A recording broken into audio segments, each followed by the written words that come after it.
I wanted to bring this up to you because for them, you would think that, if the Sahabi saw a woman from a mile away, he went the other way and made istighfar the whole night. No, it wasn't like that. They interacted with each other, they talked to each other, they worked with each other, they were in business partnerships. All kinds of interactions happened between men and women, but with principles. It was respectful, it was dignified. And when a companion, when somebody liked somebody else, you know what they did? Here's the astaghfirullah part. Here's what they did. Hey, I like you. Want to get married? And she'd say, maybe, talk to my dad. He'd say, okay. And then you go to the dad and say, hey, I like your daughter. And I talked to her, she's not entirely opposed to the idea.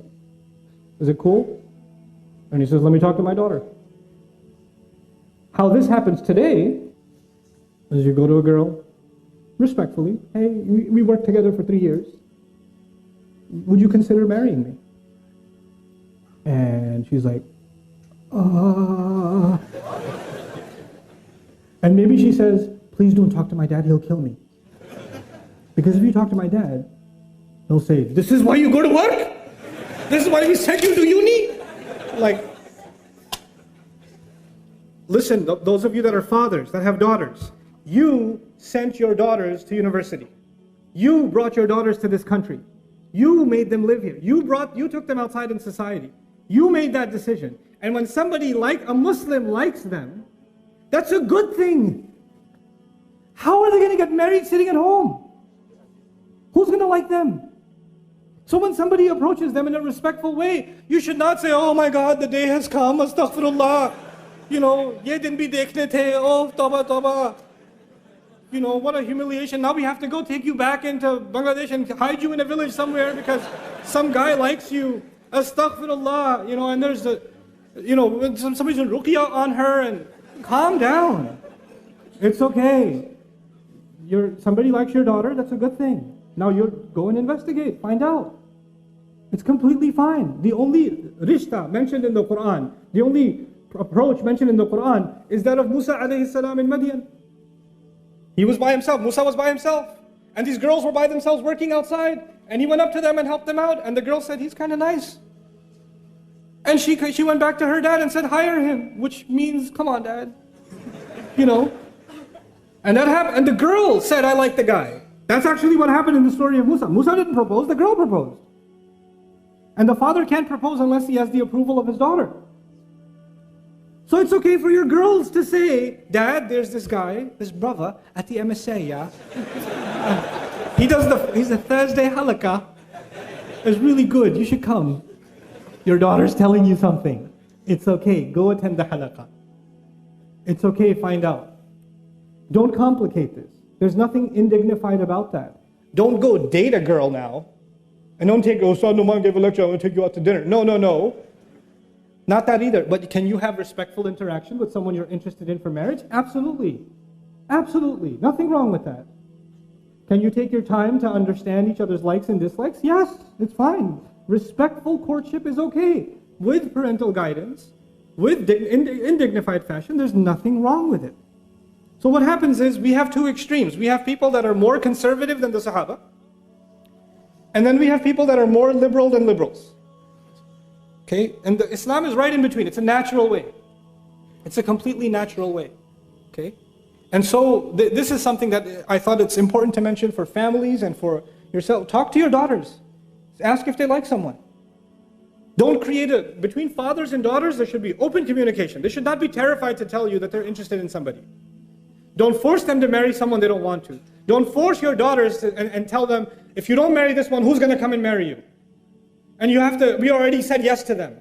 Don't humiliate the family and say no now. Those kinds of nikahs are haram. I will say it, they're haram. You cannot emotionally and psychologically force a girl to get married under family pressure. That is batil. And that happened at the time of the Prophet ﷺ. And the Prophet ﷺ considered those nikahs batil. They're invalid nikahs. Until the girl genuinely likes a guy and says, yes, I want to marry him on her own, from no pressure from her father, no pressure from her mother, no pressure from anybody else. She likes him. And even if the day of the nikah she says, Mom, I don't want to do this. The mother doesn't say, too late, girl, too late.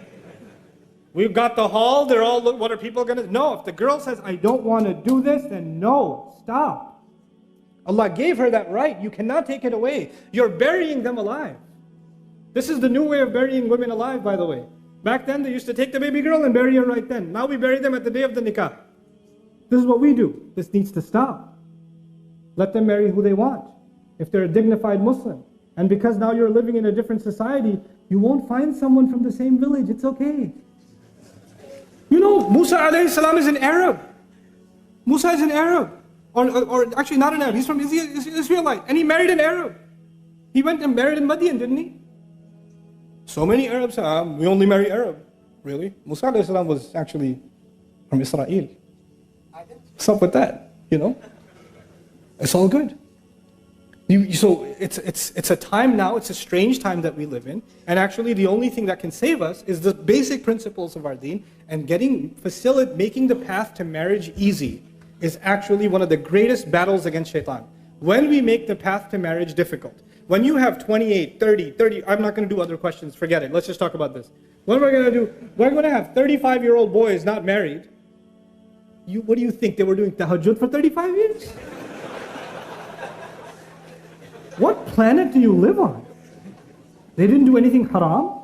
No evil thoughts went in their head. They didn't go to university. They didn't go to work. 28, 29-year-olds not being married? This is ridiculous. It's absolutely absurd. It's unacceptable. It's unacceptable. And we create standards that don't exist in our religion and don't make any sense. You have 3 daughters, 4 daughters. Somebody proposed for the younger daughter, and no proposal came for the older daughter. No. We go in order. Who said you go in order? Which Sharia?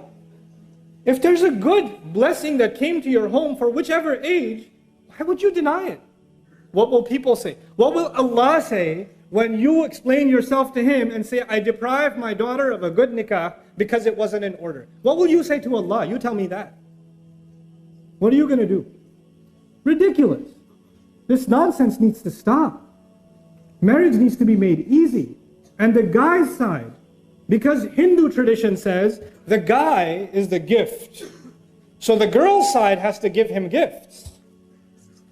Islam came and said the man has to give what? Mahar. The man has to give a gift. The woman is a gift to the family. And now we do in Pakistan, India, Bangladesh, Southeast Asia. No. We don't want jahez. We don't want gifts from the girl's side, but there should be something. At least a fridge. You know? That is the opposite of what Allah commanded. That is the opposite of what Allah commanded. You're not only disobeying Allah, you're reversing what Allah said. Asking to pay, to be gifted because you're the girl, you know, the guy's side? That's like way beyond haram. I don't even know what the category that belongs in. Shaitan is giving you like 5 stars for that one. Do not fall into that category. Don't give your daughter-in-laws and your wives gifts and then ask for them back. Now this is happening. They'll give them jewelry at the wedding. No, that was just for the photos. Really? Allah Azza wa Jalla will describe this. You know, لا تأخذوا منه شيئا أتأخذونه بهتانا وإثما مبينا. Don't take a single thing from the spouse that you've given to them. Are you taking a huge accusation against your own self and taking clear sin on yourself? When you agree to a mahar. You know, nowadays the fashion is they don't discuss the mahar until the day of the nikah or the minute of the nikah. Before then, when the mahar comes up, they say, oh, it's family, it's okay, we'll work it out, it's okay. And then the time comes, and then the girl's side says 50,000. And they're like, poor guy was eating biryani and gets stuck in his, you know, like, 50,000? And then his uncle whispers in his ear, it's okay, nobody pays it. If you have no intentions of paying mahar, your nikah is invalid. If you have intentions of asking your wife to forgive the mahar, you're committing a grave sin. You can't even ask for a discount. You cannot, you're not allowed. You can't give it when, you know, you decide. She decides when it's given. That's her right. That's what validates the marriage. Don't agree to a mahar you can't afford. Don't agree to a mahar you have no intention of paying. Don't agree to a mahar that you intend to get forgiven. Oh, if you loved me, you would have forgiven it. Why does money have to prove that I love you? Because it's mahar. And because you can't use that kind of language. فَإِن طِبْنَ لَكُمْ عَنْ نَفْسٍ مِّنْهُ شَيْئًا. If they, out of their own free will, out of the goodness of their own heart, decide to give you some of it, like you gave the 1,000 for the month to her of the mahar, and she says, here's £2, get yourself an ice cream. That's up to her. She wants to do that, she can do that, but you cannot. That's not your money. That is not your money. These things, why am I highlighting these random things? These are the things that we have introduced into the institution of marriage, making marriage difficult. And when you make marriage difficult, the door to zina is wide open. The door to corruption is wide open. It's unnatural to think that an 18-year-old, 19, 20-year-old guy, girl are going to be in university and they're going to be there for 5, 6 years and not develop any emotional attachments. And then for them to randomly marry a cousin back in Lahore.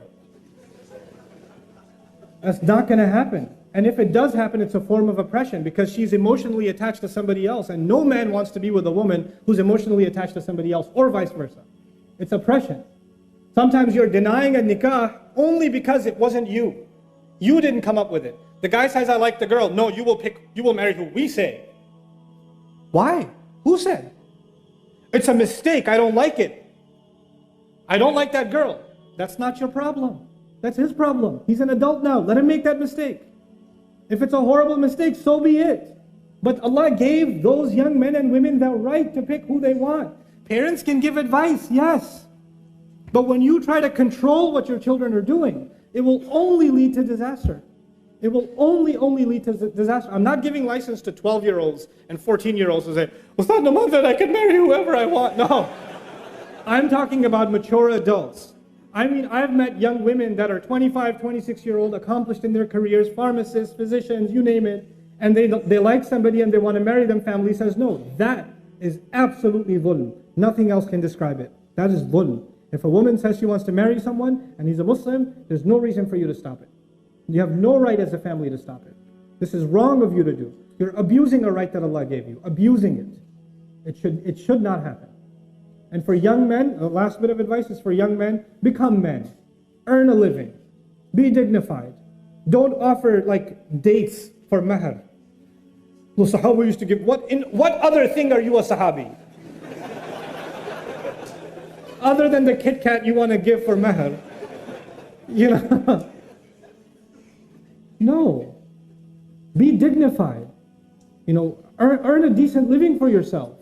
Don't say, I like her, I don't have a job, but I don't know, her family's only interested in dunya. Yeah, that's why we have mahar. Only interested in dunya. You're supposed to be concerned about dunya too. وَلَا تَنْسَ نَصِيبَكَ مِنَ الدُّنْيَا. It's in the Quran. Don't forget the portion you are owed in this life. It's a worldly decision too. It's not just a spiritual decision. How is somebody going to provide for my daughter? Where is she going to live? Is she going to live a decent life? These are respectable questions. These are decent questions. So these things we have to take very, very seriously in our communities.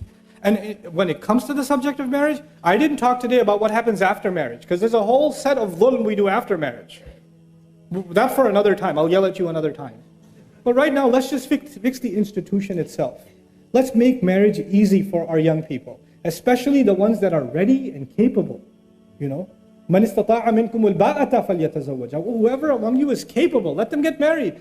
If capability is there, no other barrier should be